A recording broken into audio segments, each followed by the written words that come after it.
It is important to understand the significance of managing the students in the small group. Otherwise, it is very easy for the students to lose focus and waste valuable learning time. The purpose of this video is to provide strategies to keep students engaged and maximize learning. The training objectives for this video are: define the concept of pacing and explore its use in small groups to maintain student engagement. Demonstrate how to effectively use the lean in and listen strategy to keep students engaged in small groups. Explore the concept of 50-50 teacher talk and the importance of encouraging students to participate in their own learning. Section 1. Pacing. Keeping students engaged is the key to a successful reading group.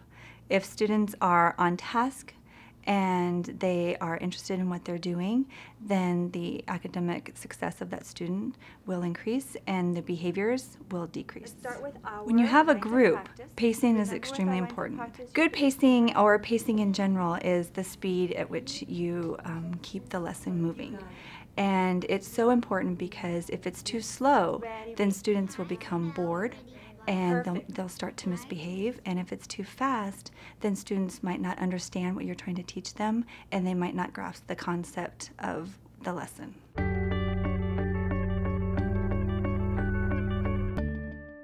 Boys and girls, these are all words that are going to be in the story that we are going to read in just a minute. The lines of practice exercise are short bursts of a specific skill that you want the students to practice. So it could be 3 to 5 words that have the vowel sound that you're teaching in that lesson, or 3 to 5 high frequency words that will appear in the book that you're going to read during that lesson. The students quickly read the word and move on to the next word and then pass that line of practice to the person sitting next to them. That way they are practicing what the goal of what your reading group is, so that when they get to the book that you're going to read during your group, they don't stumble or have a hard time over those words and they can practice their fluency and accuracy. Lines of practice are effective in a small group because when you have multiple children in a group and there's only one of you, it's hard to give the individual attention all the time to one student.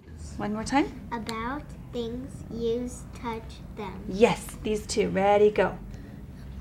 Touch. Touch. Use. Use. Go back, do it fluently. Touch, use. You did it. Excellent. Pass them in.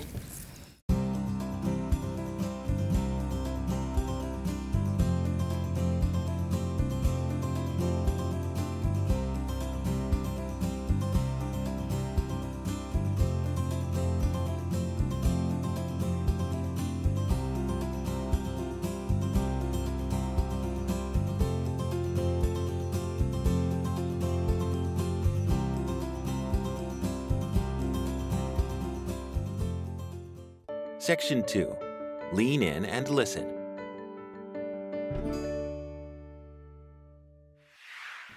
When you use the lean in and listen strategy, it's something that's really easy and it's very effective. You lean in to one specific child and you're listening to what they're saying.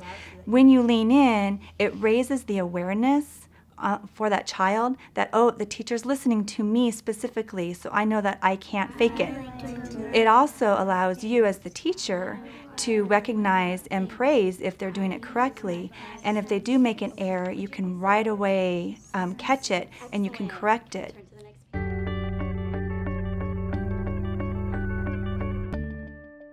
The lean in and listen strategy can be used effectively during partner reading because it cuts down on the number of students who are reading out loud to 2 instead of 4. So you're going to turn, point, read, just like your partner. In a partner read, you have a group of usually 4 children in your small group. So you partner them up and you assign them a task. So partner A might read 2 to 5 sentences at the most. Partner B is one that's acting as the teacher. So Kira and Matt, you're going to read. Okay. Xavier and Jada, you're going to be the teacher and you're going to follow along. So they're going to be listening to partner A, checking for their fluency and their accuracy. If they do make an error, partner B is allowed to respectfully correct them. No, Kira, that's ears. And partner A goes back and rereads the sentence correctly. I hear the birds singing. So this way it allows the tutor to only have to listen to 2 of the 4 students at a time, but it also assigns a task to the child who's not reading, and it makes them feel important that they're kind of like acting like the teacher. The lean in and listen strategy for me is incredibly important because when I lean in and listen to a student, I know if they are actively reading, I know if they are getting what I'm trying to teach them. I can nip things in the bud right away if they're making an error so that they don't continually make that same error and that becomes a pattern. I can make sure that they know that I'm listening. The students know that I care about them academically because they know that I'm going to be listening to what they are reading. They know they have to get it right. And kids want praise. Kids want your attention. And so when you lean in, listen, and you praise them for their accomplishment, then they are going to want to perform more for you. When I lean in and listen, I definitely can hear the excitement level in a student's voice rise because they want to show me that they can do what I'm asking them to do. So when they accomplish the task, when they get the vowel sound that we've been talking about, they're so proud of themselves, they want you as the teacher to recognize that. And when you do, they're over the moon.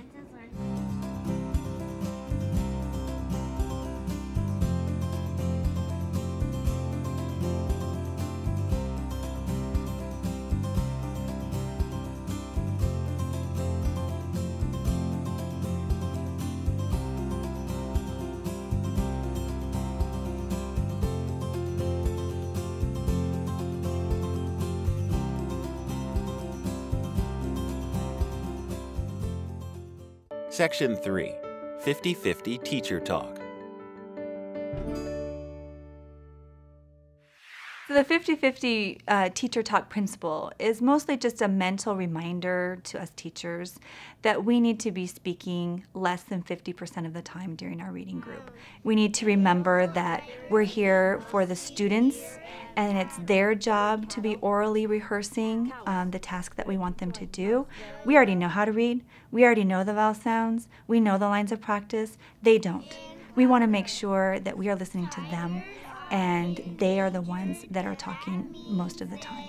It's important for the tutor to have children talk more and actually talk with each other because not only does it build community, it builds trust within that group of students that you have, and the more community, the more trust you have with each other, the more the kids are talking with each other, the more they're likely to take a risk. And when a child takes a risk, they might make a mistake, but it's okay.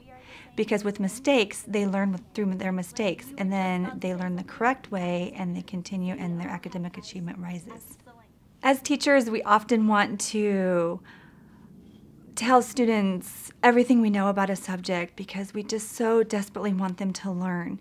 And I think sometimes we forget that it's the student's job to practice. It's the student's job to orally rehearse. It's the student's job to take ownership of their own learning. And the only way that they're going to do that is if we let go of some of the control of the conversation in the group and let the students be students and focus on really what we want them to accomplish in reading, and that is learn how to read.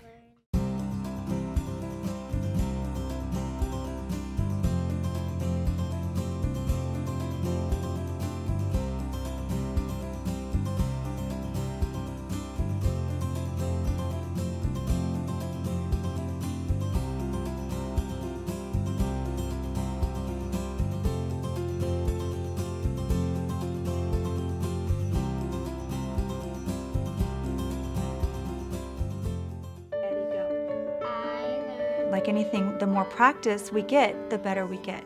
So anything we do in life, if we're riding a bike, if we're cooking, if we're driving a car, the more practice we get on our own, the better we're going to get. Students are the same way with reading. The more practice they get, the more they're allowed to orally rehearse, the more academic growth you're going to see.